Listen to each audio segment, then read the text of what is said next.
BNP কে এখনই যদি নিজেদের কন্ট্রোল না করে বিএনপি এর পরিণতি ভয়াবহ হবে। আমি যখন ফুল দিতে গেলাম 12টা 1 মিনিটে ফুল দেওয়ার কথা এবং ওয়ারেন্ট অফ প্রেসিডেন্ট অনুযায়ী আমি সবচেয়ে আগে ফুল দেব নির্বাচিত সংসদ সদস্য হিসেবে। কিন্তু আনফরচুনেটলি দেখা গেল বিএনপির কিছু লোক তারা সেখানে রীতিমতো হামলা চালায়, আমার নেতাকর্মীদের উপরে হামলা চালায়, আমাকে এক পাশে মানে ধাক্কা দিয়ে ফেলে দেওয়ার মতন অবস্থা তৈরি হয়। আমি এটুকুই বলবো যে দীর্ঘ 17 বছর পর বিএনপি রাষ্ট্র পরিচালনার দায়িত্বে এসছে। বিএনপি যদি তার নেতাকর্মীদেরকে লোকাল লেভেলে কন্ট্রোল না করে এখনই, এর পরিণতি ভয়াবহ রকম হবে।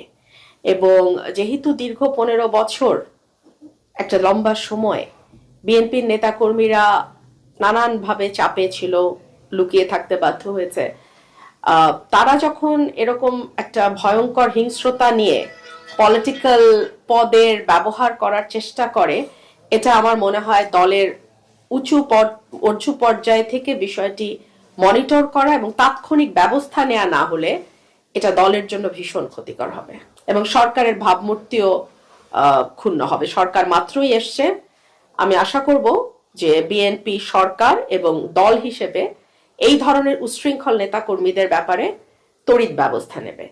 আমার একজন কর্মীকে কিভাবে মেরেছে আপনারা একটু পরেই দেখাবেন। পীযূষ দা আমাদের সাংবাদিক ভাই, ওনাকে রক্তাক্ত করে ফেলেছে। সো বিএনপি কে এখনই যদি নিজেদের কন্ট্রোল না করে বিএনপি এর পরিণতি ভয়াবহ হবে, আমি এটুকুই বলবো। এটা একেবারেই পূর্ব পরিকল্পিত হামলা এবং উপজেলার নেতারা, এবং সেখানে কিন্তু উপজেলার প্রেসিডেন্ট সেক্রেটারি ছিল না, আমরা কিন্তু উপজেলা প্রেসিডেন্ট সেক্রেটারিকে দেখি নাই। এখানে গুন্ডা প্রকৃতির একটা লোক, উনি এই হিসাবে এভাবে এলাকায় এভাবেই পরিচিত, সেই লোকের নেতৃত্বে কিছু উচ্ছৃঙ্খল ছেলে পেলে তারা গিয়ে হামলাটা চালায়। এটা তো ওদের একটা পরাজয়, মেনে নেওয়ার কষ্ট আছে। আমি এখান থেকে স্বতন্ত্র জিতে গেছি, ওনারা কোটি কোটি টাকার লেনদেন করেও পারেন নাই, ব্যালট স্টাফ করেছেন, ওনার ছেলে সেনাবাহিনীতে আছে, সেই পরিচয় ব্যবহার করে নানানভাবে চেষ্টা করেছেন, কাজ হয় নাই। সো এইসব নানান আছে। তো একেবারেই ভালনারেবল, আইন শৃঙ্খলা পরিস্থিতির নাজুক। আমি দেখলাম পুলিশ চেষ্টা করেছে।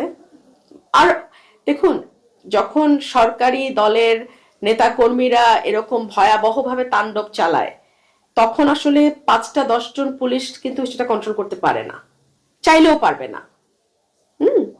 সো এটা খুব মানে একটা ভয়াবহ পরিস্থিতি তৈরি হচ্ছে। আমি মামলা করে চেয়েছি, সার্টেনলি বিচার চাই। আরে বিচার চাই মানে বিচার করব, বিচার চাবো মানে